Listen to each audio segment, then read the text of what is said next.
Vous venez de dire à l'instant faire travailler des gens qui, au départ, n'avaient pas le même point de vue.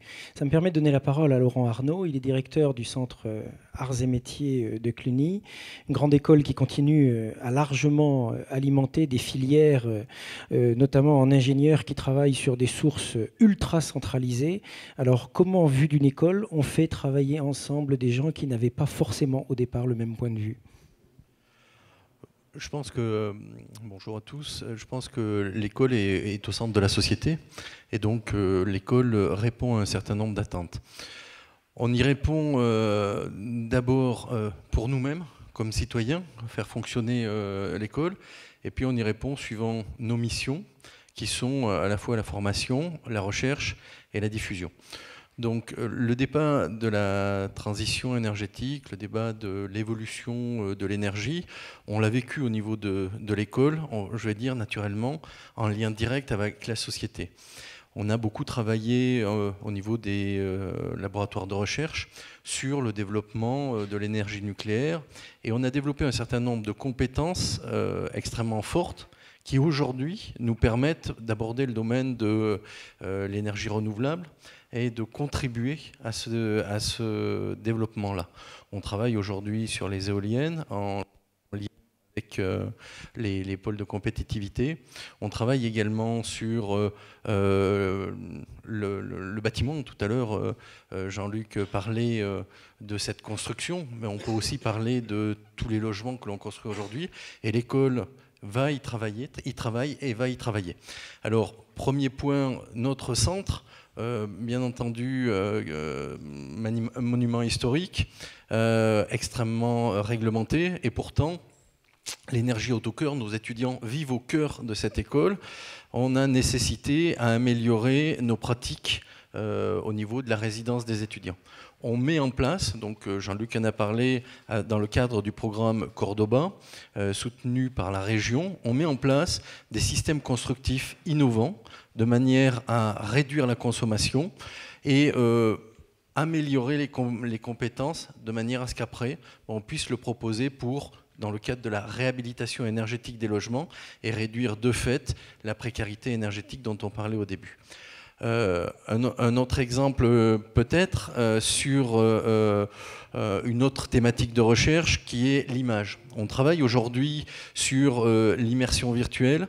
Sur l'image, on a vu le film en tout début sur la reconstruction 3D en image de synthèse de l'abbaye de Cluny. Aujourd'hui, on utilise ces techniques, ces méthodes également pour le bâtiment et pour pouvoir offrir la possibilité d'élaborer des solutions extrêmement performantes au cas par cas dans le domaine de la réhabilitation ou de la construction neuve. Quelle image ont vos élèves de tout ce qui est en train de se passer, de cette transition énergétique, de ces territoires énergie positive? Déjà, est-ce qu'il y en a dans la salle? Est-ce qu'il y a des élèves de l'ENSAM dans la salle? Est-ce qu'il y a, allez, au moins un. Est-ce qu'il y a des gazards? Je fais la main, ça va. Quel que soit l'âge.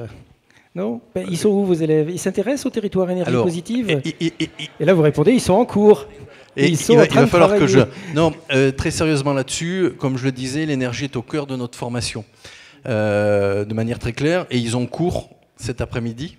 D'autre part, on est encore là demain et après-demain. Hein. Une assistance extrêmement fournie était attendue, donc on a limité les propositions de participation de nos étudiants, parce qu'effectivement, je pense qu'ils sont en lien direct avec la société, extrêmement intéressés par cette problématique.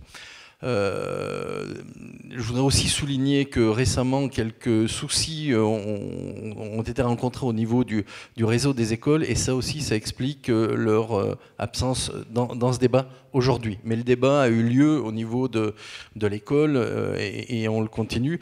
Ils y contribuent à différents niveaux. Je vais donner un autre exemple sur notre évolution. On réfléchit à installer des panneaux photovoltaïques.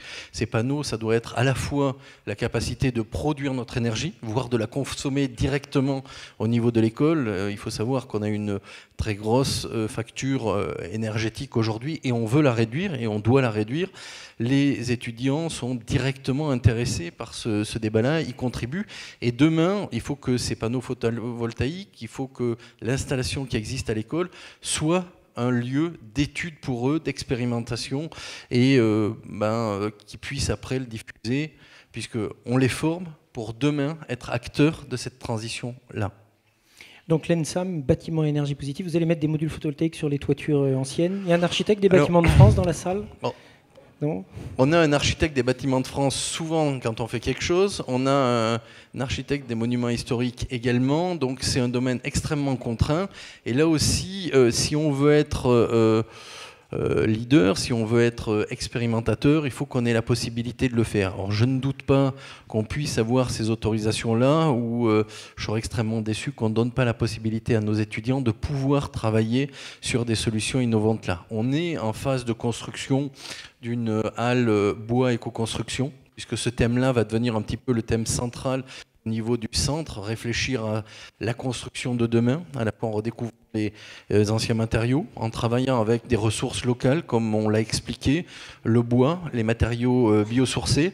Et ce qu'on attend, c'est qu'il y ait des décisions politiques qui nous permettent après de tester ces solutions en vraie grandeur.